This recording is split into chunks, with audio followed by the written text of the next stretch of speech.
Halo guys, welcome to Anatek ID. Jadi pada video kali ini aku akan membahas Galaxy Z Flip 5 yang sudah hadir bersama dengan Z Fold 5. Dan kali ini merupakan tahunnya Z Flip menurutku karena perubahannya yang cukup signifikan dibandingkan dengan tahun-tahun sebelumnya. Jika dibandingkan juga dengan Z Fold 5 yang menurutku tidak terlalu berubah signifikan dibandingkan dengan Z Fold 4 tahun lalu yang akan bahas di video lainnya.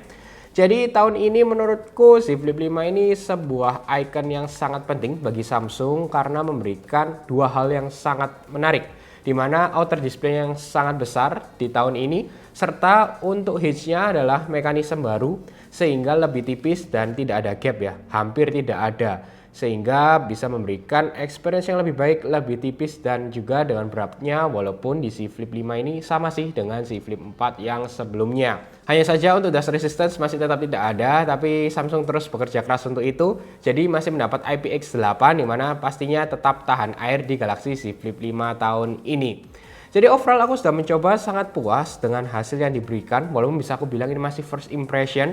Kita masih tunggu terus dari third party developer, serta juga dengan Samsung memberikan update terus di One UI mereka yang saat ini masih 5.1.1, pastinya akan ada upgrade terbaru di One UI versi yang terbaru khususnya dengan Android 14 yang akan kita tunggu di akhir tahun ini, ya harusnya akan meluncur juga pastinya di HP terbaru mereka yaitu dengan Galaxy Z Flip 5. Baik, sedikit ada video unboxing, tidak terlalu banyak, sama seperti tahun lalu bedanya yaitu yang sebelumnya menggunakan plastik bening, kali ini plastik hitam ya, jadi tidak terlihat untuk bagian HP Z Flip-nya. Lalu overall sama saja mendapatkan kabel charger dan tidak ada hal lain yang menarik di dus Galaxy Z Flip 5. Lalu untuk saat ini aku akan bahas untuk experience yang pertama adalah untuk outer display-nya. Kenapa aku sebelumnya mengatakan perlu third party developer? Karena masih belum maksimal yang bisa diberikan, walaupun Samsung sudah bekerja keras memberikan banyak sekali tampilan yang bisa kalian edit. Lalu ada widget-widget secara umum yang hadir. Lalu juga untuk Samsung kalian bisa menyalakan di Labs, yaitu beberapa app yang bisa kalian coba di luar. Walaupun menurutku ya masih tetap kurang ya, misalnya ada YouTube, Google Map bisa kalian nyalakan. Untuk reply pun bisa, misalnya kalian ada message, memang outer display dengan yang besar ini di 3,4 inch. Menurutku ini sangat lebih berguna lah, kita bisa melihat lebih jelas. Lalu juga bahkan kalau kalian mau reply, misalnya ada WhatsApp message, ataupun SMS, ataupun Instagram DM, kalian bisa mengetik ada keyboardnya di outer display-nya walaupun sangat kecil. Jadi tergantung dari jari kalian masing-masing apakah nyaman atau enggak, dan menurutku sih ya sekedarnya bisa, kalian tetap bisa memaksimalkan di outer display-nya. Terkait security juga aman, jadi tidak sembarangan kalian bisa dibuka untuk widget paling luarnya. Mereka akan tetap sistemnya memberikan untuk autentikasi, contohnya mungkin memberikan untuk PIN ataupun fingerprint kalian harus didetek terlebih dahulu baru bisa membuka semua widget. Jadi mungkin ada beberapa hal yang mungkin privacy, jadi kalian tenang saja, tidak semudah itu orang untuk melihat di bagian outer display Galaxy Z Flip 5 kalian. Lalu untuk hinge mekanisme yang baru lebih ramping, jadi sangat menarik lah ya, HP lipat akhirnya bisa agak lebih rapat jika dibandingkan dengan seri sebelumnya.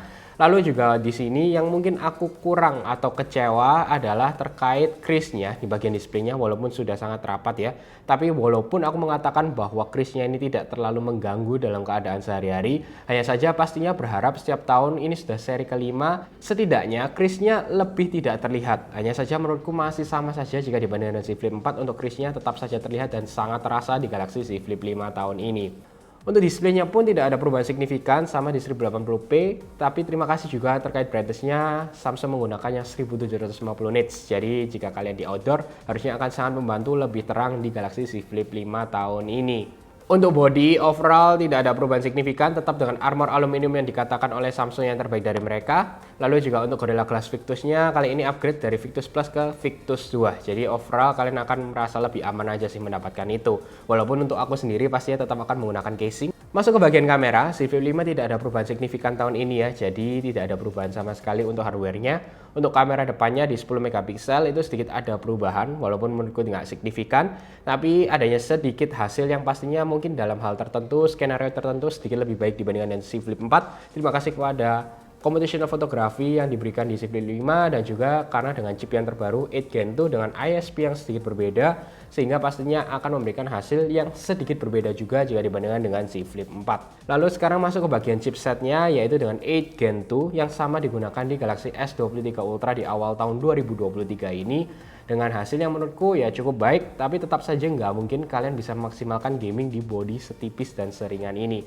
Walaupun pastinya kalau misalkan main game tipis-tipis nggak apa-apa, tapi kalau untuk jangka panjang sih menurutku jangan, karena pastinya akan mudah panas juga. Walaupun 8 Gen itu sudah lebih baik lah menurutku jika dibandingkan dengan 8 Plus Gen 1 tahun lalu, dan overall experience yang diberikan, dan pastinya untuk experience yang kalian dapatkan di One UI terbaru si Flip 5 dengan chip yang ada, walaupun dengan 8 GB RAM, menurutku overall akan memberikan experience yang terbaik yang bisa kalian dapatkan. Lalu untuk baterainya pun di sini masih tetap sama di 3700 mAh, tapi aku merasa sedikit lebih hemat jika dibandingkan dengan si Flip 4 sebelumnya, dikarenakan 8 Gen 2-nya yang lebih efisien. Jadi overall aku gunakan dengan One UI 5.1.1 juga sedikit lah lebih tahan lama jika dibandingkan dengan si Flip 4 sebelumnya. Yang terakhir untuk speaker tidak ada perubahan signifikan, tetap stereo tapi ya standar ya dengan bodi yang sangat tipis ini. Lalu untuk SIM cardnya hanya satu SIM card nano, jadi tidak bisa kalian upgrade menggunakan dual SIM yang fisik, tapi kalau dicampur dengan eSIM bisa juga digunakan di Galaxy Z Flip 5. Walaupun bisa aku katakan masih cukup sebentar dengan si Flip 5, tapi aku bisa katakan ini worth it untuk kalian beli di tahun 2023 jika kalian menggunakan si Flip 3 ke bawah ataupun belum mencoba si Flip sama sekali, ingin mencoba si Flip 5 lah jawaban kalian. Karena memang menurutku overall ini adalah fisik yang baru, dalam arti harusnya 1-2 tahun ke depan ini tidak ada perubahan signifikan dari Samsung, kecuali pastinya chipset yang terus keluar tiap tahun. Lalu juga ada upgrade kamera pastinya, karena tahun ini tidak ada upgrade signifikan. Lalu juga dengan overall mungkin adanya IP rating tambahan, hanya saja sih secara garis besar dengan hinge yang baru, outer display 3,4 inch pastinya akan bertahan di sini dengan si Flip yang akan datang mungkin 1-2 tahun ke depan. Dan pastinya yang paling aku tunggu-tunggu adalah crease-nya, jangan sampai terlalu terlihat, at least ada upgrade lah terkait crease-nya.